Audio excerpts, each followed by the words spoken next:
Bonjour les amis, bonjour à tous.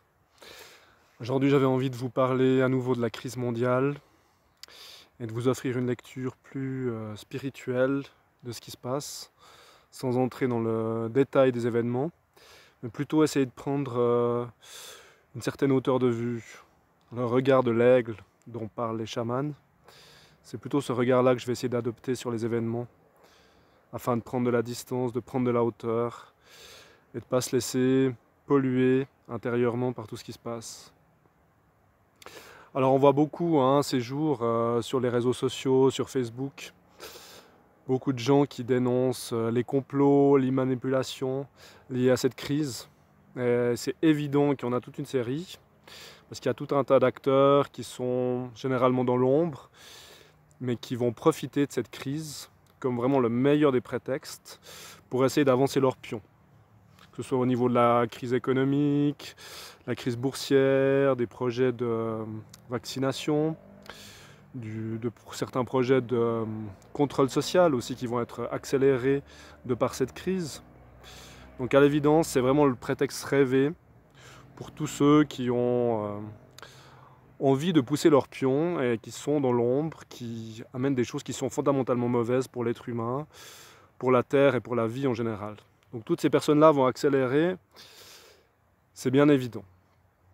Maintenant, je suis vraiment sceptique sur le fait de passer du temps, d'investir de l'énergie à dénoncer ces manipulations sur Internet. Parce qu'en fait, en dénonçant des manipulations, par exemple les projets d'un certain Bill Gates, on leur donne du pouvoir.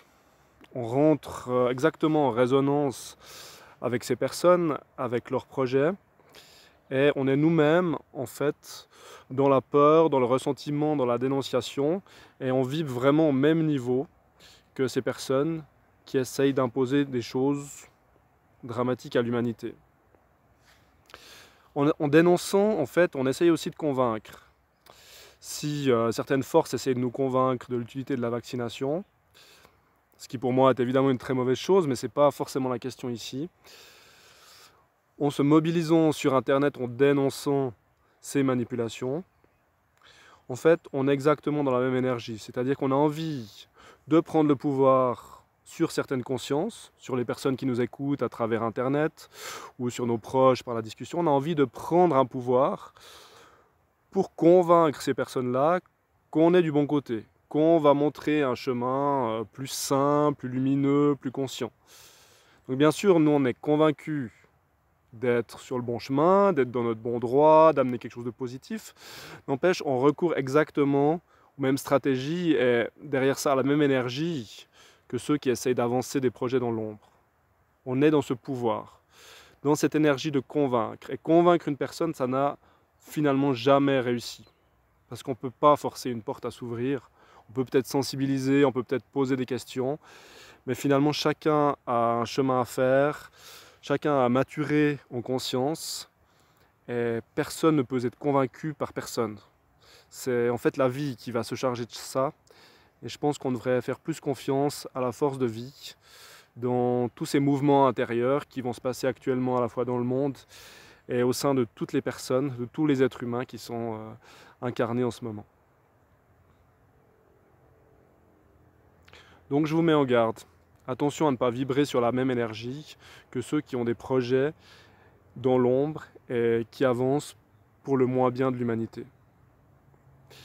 La question du pouvoir invite aussi à retourner au sein de soi, à descendre dans ses profondeurs, et à se demander si on n'a pas des personnages en nous-mêmes aussi, qui rêvent de prendre le pouvoir. Peut-être que quand on a envie de convaincre certaines personnes autour de nous qu'on a la bonne vision des choses, qu'on montre le bon chemin, peut-être que c'est aussi un personnage à l'intérieur de nous qui s'exprime et qui a envie de pouvoir. De nouveau, c'est peut-être un pouvoir positif pour faire évoluer les consciences, n'empêche, on a envie de persuader, on a envie de briller au fond de nous. C'est ce personnage du tribun qui a envie de monter sur la scène et qui a envie d'acquérir un certain pouvoir. Évidemment, c'est des phénomènes subtils. On peut bien sûr se dire que On n'est plus dans le pouvoir à essayer de vouloir certaines fonctions, certains postes, conditionner d'autres êtres humains. Et peut-être que c'est vrai, effectivement, on n'est plus dans le pouvoir à ce niveau-là. Mais on est quand même dans une volonté de pouvoir autour de cette envie de convaincre, avec des bonnes intentions, d'autres personnes. Donc soyons vigilants autour de ça également. Cette crise, elle nous invite aussi à considérer les choses avec un angle de vue différent. Elle nous invite à essayer de voir les choses d'en haut, un peu comme si on était au sommet de la montagne. Puisque je suis aujourd'hui en montagne, je profite de faire cette analogie.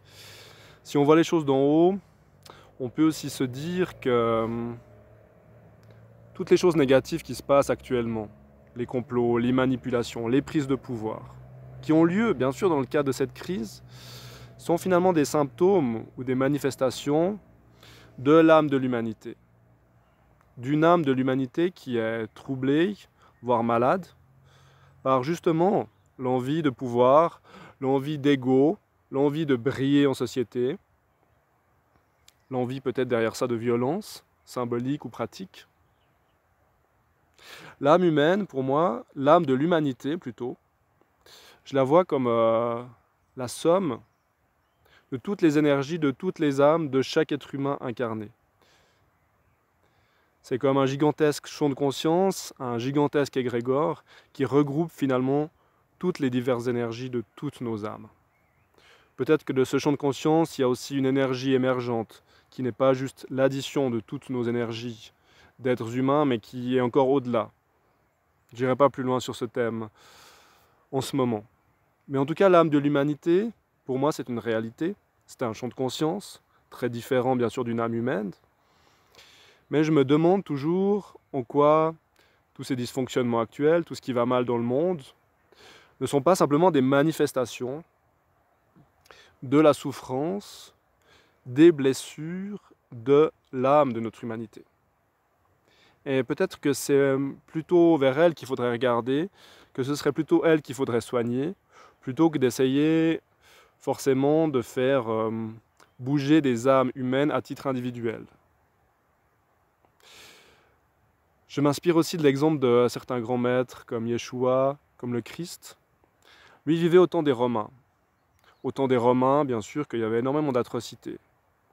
Les Romains avaient des pratiques extrêmement violentes, ils imposaient leur pouvoir par la force, par la manipulation, par tout un tas de stratégies qui sont contraires à la lumière, qui sont contraires aux lois du vivant. Observant un peu par les lectures que j'ai faites, les canalisations, l'attitude d'un être comme le Christ, je me dis, mais a-t-il perdu une seule seconde à dénoncer les manipulations des Romains? A-t-il perdu une seule minute de son énergie à essayer de démontrer toutes les horreurs, toutes les manipulations que les Romains étaient en train de mettre sur pied? Vraisemblablement pas. Peut-être qu'il en a parlé brièvement, mais ce qu'il a surtout essayé de faire, c'est d'éveiller les cœurs, d'éveiller les âmes, d'essayer de diffuser de son propre être un maximum de lumière. J'entends par lumière de la paix, de la joie et surtout de l'amour, puisque le Christ est vraiment un des maîtres qui a le plus diffusé cette énergie d'amour sur terre. Et il s'est employé à faire ça, par l'expérience, par la transmission plus énergétique, bien sûr, que mentale. Même s'il enseignait aussi, mais il a beaucoup guéri les âmes. Donc j'ai l'impression que, en nous inspirant de l'exemple des maîtres, on aurait meilleur temps peut-être de parler à l'âme de l'humanité. On aurait meilleur temps de se connecter à ce champ de conscience qui est derrière toutes nos âmes humaines incarnées, afin d'essayer de le guérir, de lui faire révéler le maximum de sa lumière. En ce sens-là, on pourrait carrément laisser tomber le fait de dénoncer tout ce qui va mal sur Internet. Ça nous prend beaucoup d'énergie, ça nous prend beaucoup de temps, et comme je le disais au début, ça nous fait vibrer sur la même corde, sur la même fréquence que certains pouvoirs de l'ombre qui ont envie d'imposer des choses négatives, On parle ces temps d'un certain milliardaire, mais bon, voilà, on se focalise sur une personne, alors que sûrement qu'il y a tout un tas d'organisations, de pouvoirs ou d'autres personnes qui ont de mauvaises intentions, vraisemblablement. Mais pourquoi finalement y apporter autant d'attention? Chaque fois qu'on tourne notre regard vers ces personnes, ces organisations, ces mauvaises intentions, chaque fois on reçoit comme en retour de l'énergie qu'on donne à ce qu'on regarde, on reçoit en retour l'énergie de cet objet qu'on regarde et qui nous fait vibrer sur des basses fréquences. Donc on se charge négativement, tout simplement, c'est presque de la physique, j'ai envie de dire. Toujours en prenant de la hauteur, j'ai envie de regarder aussi les choses sous l'angle de Gaïa.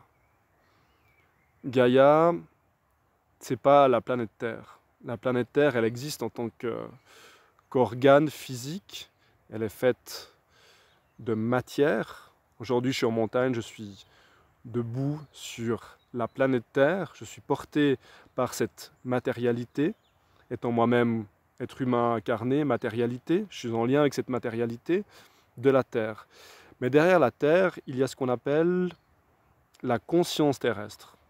La conscience terrestre, on pourrait la ramener plus ou moins, je dis bien plus ou moins, à l'âme qui guide un être humain.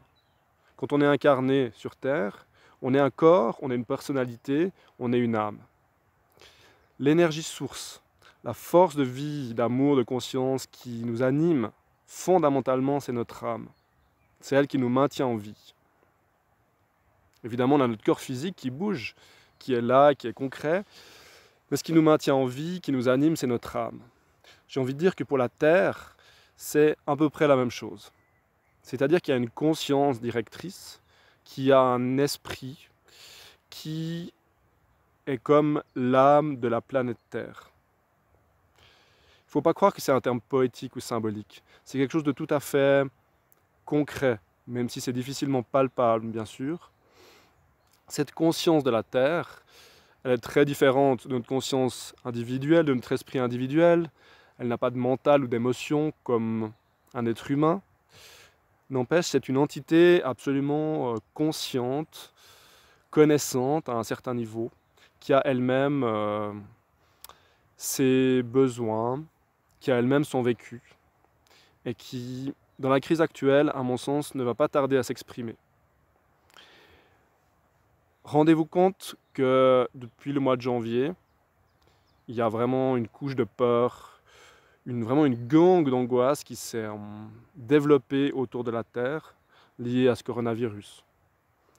Donc moi je la vois, hein, presque physiquement, c'est comme si la planète Terre était entourée d'une enveloppe d'énergie négative qui représente la somme des peurs des êtres humains liés à ce virus. Bon, plus toutes les autres peurs hein, que l'humanité alimente depuis des lustres et des lustres. Mais depuis janvier, c'est spécialement palpable.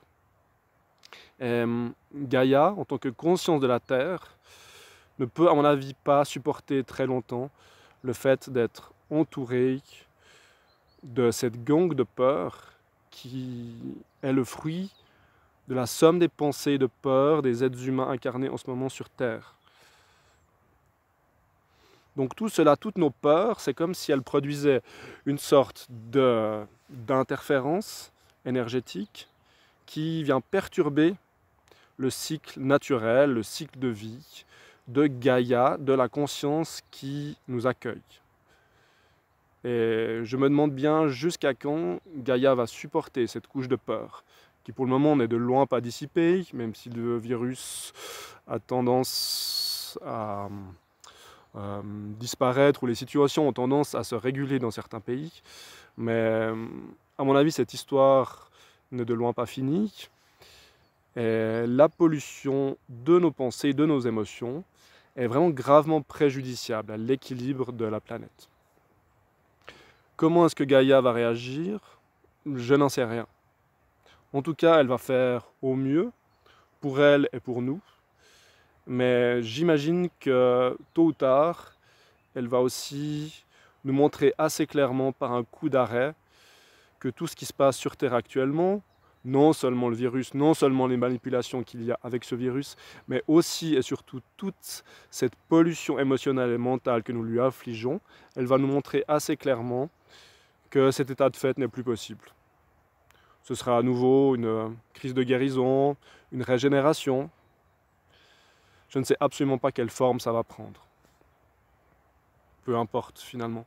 Il faut juste le savoir, y être prêt.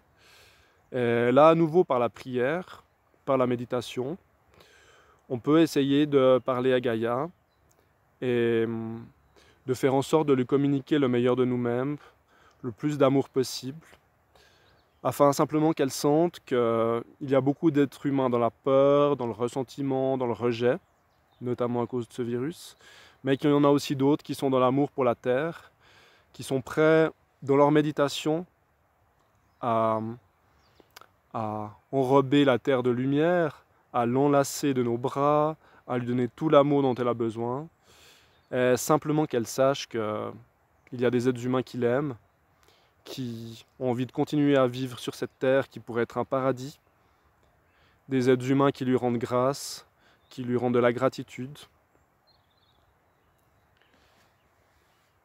afin que ce processus de régénération qui est en cours soit le plus doux et le plus harmonieux pour tout le monde, même si peut-être qu'il sera aussi difficile à vivre pour tous ceux qui ne peuvent pas comprendre que la Terre a urgemment besoin d'amour, et que donc nous avons urgemment besoin d'apprendre à maîtriser nos pensées et nos émotions, pour arrêter de polluer la Terre de manière subtile. Et au contraire, ce que nous pouvons faire, c'est lui donner le meilleur de nous-mêmes et de notre cœur. Et ça, chaque petite prière, chaque petite méditation, même quelques minutes uniquement, est crucial, extrêmement important dans la situation actuelle, pour Gaïa et pour les grandes forces de l'univers, bien au-delà d'elle aussi. Voilà. Je vous invite à prendre ces quelques minutes de prière et de méditation pour la Terre et d'arrêter de partager des vidéos négatives sur des milliardaires ou sur des mouvements politiques. Peut-être qu'à la place de prendre ce temps pour dénoncer des choses sur Internet, vous pourriez le prendre pour méditer et pour envoyer de l'amour à la Terre. Voilà le fruit de mon expérience que je peux simplement vous transmettre. Tout le meilleur à vous tous.